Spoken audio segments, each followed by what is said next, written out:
Assalamualaikum warahmatullahi wabarakatuh. Halo semuanya, nama saya Reka Nuneskala. Saya dari Universitas Gunadarma, kelas 3B01. Kali ini saya akan mempresentasikan mata kuliah Akuntansi Internasional dari Bapak Dr. Suyanto, SE, MM, MAK, CA. Materi yang akan dibahas kali ini adalah pencarian sebuah variabel negara ekonomi untuk harga aset intertemporal, bukti Bursa Efek Jakarta.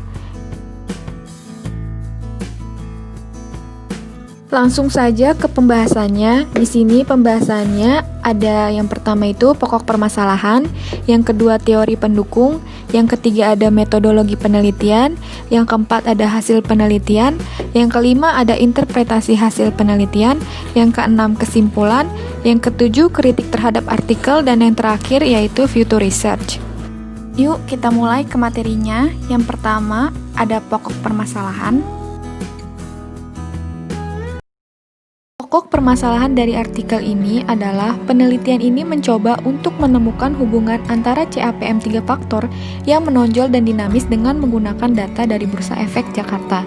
Studi ini menemukan bahwa CAPM 3 faktor berlaku dalam sampel penuh. Setelah memisahkan sampel menjadi kondisi ekonomi yang stabil dan tidak stabil, hasilnya menunjukkan bahwa premi risiko yang terkait dengan CAPM 3 faktor memang bervariasi, tetapi besarnya variasi tidak dapat diamati karena beberapa masalah statistik.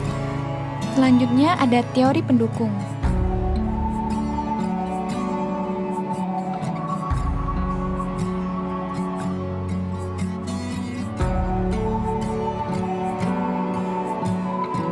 Ada 3 teori pendukung. Yang pertama itu ada CAPM faktor tunggal, yang kedua ada CAPM antartemporal atau waktu, yang ketiga ada CAPM 3 faktor.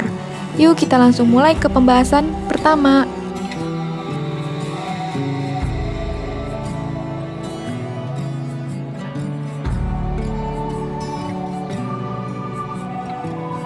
Yang pertama, CAPM faktor tunggal. Menurut Markowitz dan Tobin, CAPM faktor tunggal model Sharpe-Lindner adalah perpanjangan dari model portofolio main varian satu periode, yang pada gilirannya dibangun di atas model utilitas yang diharapkan. CAPM faktor tunggal yang menggambarkan pengembalian saham semata-mata pada ukuran, didasarkan pada asumsi bahwa semua pelaku pasar memiliki ekspektasi subjektif yang identik atas rata-rata dan varian dari distribusi pengembalian, yang disebut pengembalian yang konstan. Dengan demikian, satu faktor CAPM diklasifikasikan sebagai model penetapan harga aset statis.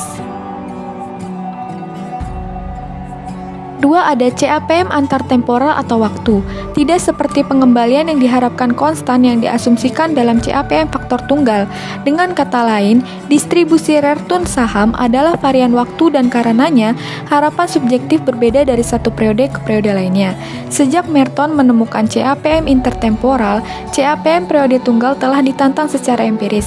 Ada banyak bukti tentang premi resiko yang bervariasi waktu, seperti Kame dan Stambaugh, Fama dan French. Mereka mengklaim bahwa konsep premi resiko yang bervariasi waktu tidak dapat dieksplorasi dengan baik dalam model statistis seperti CAPM faktor tunggal atau bahkan teori harga arbitrage statis atau APT. Yang ketiga ada CAPM 3 faktor. Berdasarkan penelitian yang dilakukan oleh Fama dan French serta Jagannathan dan Wang menunjukkan bahwa spesifikasi faktor tunggal model penentuan harga aset tidak tepat. French menyarankan bahwa CAPM intertemporal adalah salah satu alasan yang mungkin untuk premi risiko yang mereka temukan terkait dengan pemuatan pada portofolio lindung nilai, SMB, dan AHML. Fama dan French berpendapat bahwa premi konsisten dengan versi multifaktor CAPM antartemporal, sedangkan menurut Merton, di mana ekuitas pasar dan proksi ekuitas book to market untuk sensitivitas terhadap faktor risiko dalam pengembalian. Selanjutnya pembahasan yang ketiga ada metodologi penelitian.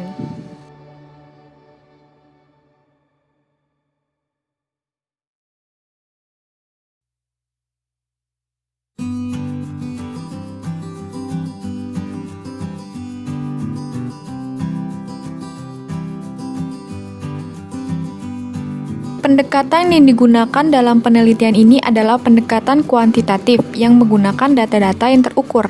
Sampel yang digunakan adalah perusahaan publik yang terdaftar di Bursa Efek Jakarta dari tahun 1991 hingga tahun 2001.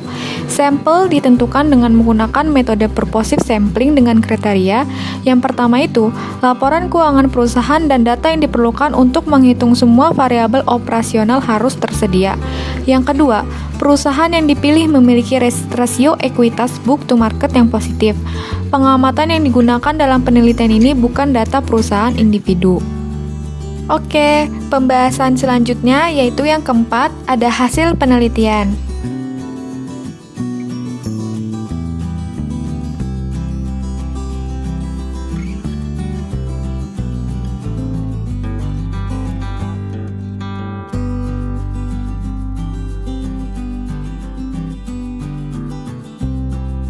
Dari hasil menunjukkan bahwa variabel keadaan ekonomi yang diusulkan yang dapat memisahkan kondisi ekonomi menjadi kondisi ekspansif dan restriktif tidak dapat digunakan secara kuat untuk mengidentifikasi premi risiko yang berbeda-beda waktu dari CAPM 3 faktor.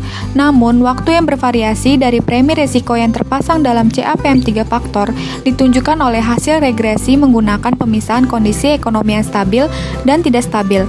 Klaim Fama dan French bahwa variabel ME dan BM dalam 3 faktor CAPM dapat menangkap variabel keadaan ekonomi mungkin tidak benar. Dengan demikian, pencarian variabel keadaan untuk CAPM intertemporal belum berakhir.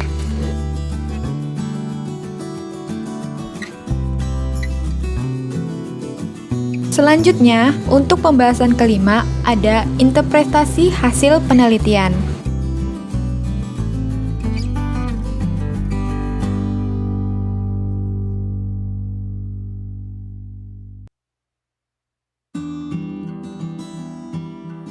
Menurut saya, hasil dari penelitian ini stabil, dan kondisi ekonominya yang tidak stabil dapat menangkap berbagai waktu premi risiko yang diwakili oleh perbedaan dalam hubungan beta, ME, dan BM, dengan variasi cross-seksional dalam pengembalian portofolio di bawah kondisi ekonomi yang stabil dan tidak stabil.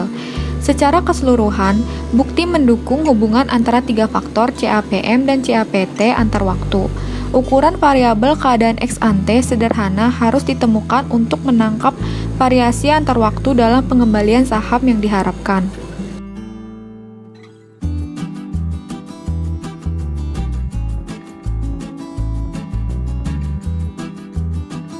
Selanjutnya, pembahasan yang keenam, ada kesimpulan.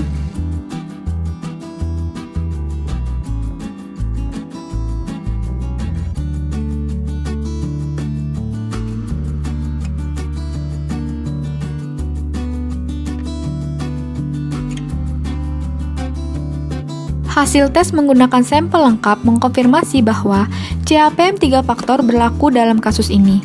Bahkan, kepentingan utama dari penelitian ini adalah untuk menghubungkan CAPM 3 faktor dengan fitur dinamis CAPM intertemporal. Premi resiko yang terkait dengan CAPM 3 faktor diamati. Apakah mereka berperilaku berbeda dalam kondisi ekonomi yang berbeda? Penggunaan kondisi ekonomi ekspos umum untuk memisahkan sampel menjadi dua kondisi yang berbeda memungkinkan kami untuk mengamati perilaku yang berbeda dari premi risiko yang terkait dengan CAPM 3 faktor. Penggunaan data Indonesia dari periode 91 hingga 2001 memungkinkan pemisahan sampel menjadi dua kondisi ekonomi yang berbeda, yaitu kondisi stabil dari periode 91 sampai 97 dan kondisi tidak stabil dari periode lainnya. Hasilnya menunjukkan bahwa premi risiko yang terkait dengan CAPM 3 faktor memang bervariasi dalam kondisi ekonomi yang stabil dan tidak stabil, tetapi besarnya tidak dapat diamati dalam penelitian ini karena beberapa masalah statistik. Pembahasan yang selanjutnya yaitu yang ketujuh, ada kritik terhadap artikel.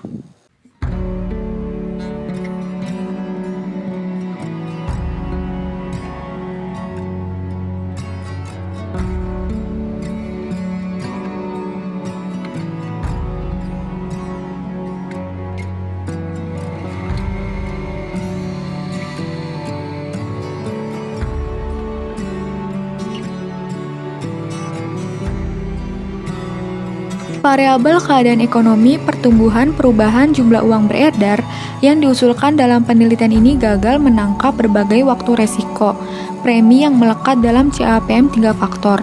Namun, variabel keadaan ekonomi ekspos yang digunakan dalam penelitian ini itu stabil, dan kondisi ekonominya yang tidak stabil dapat menangkap berbagai waktu premi risiko yang diwakili oleh perbedaan dalam hubungan beta, ME, dan BM, dengan variasi cross-seksional dalam pengembalian portofolio di bawah kondisi ekonomi yang stabil dan tidak stabil.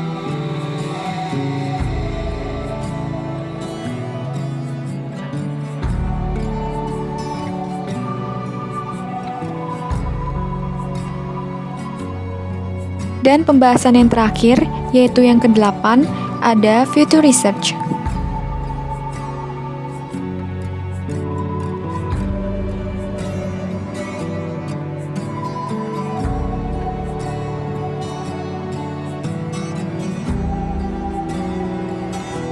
Pencarian variabel ekonomi negara yang mengikat premi risiko waktu bervariasi yang melekat ke dalam CAPM trifaktor dan CAPM intertemporal layak untuk melanjutkan studi masa depan.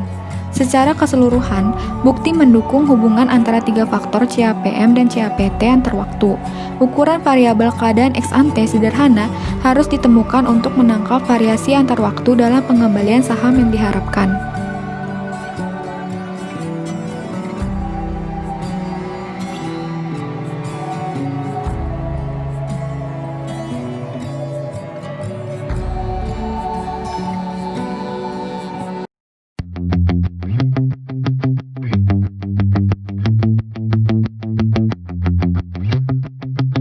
Sekian presentasi dari saya.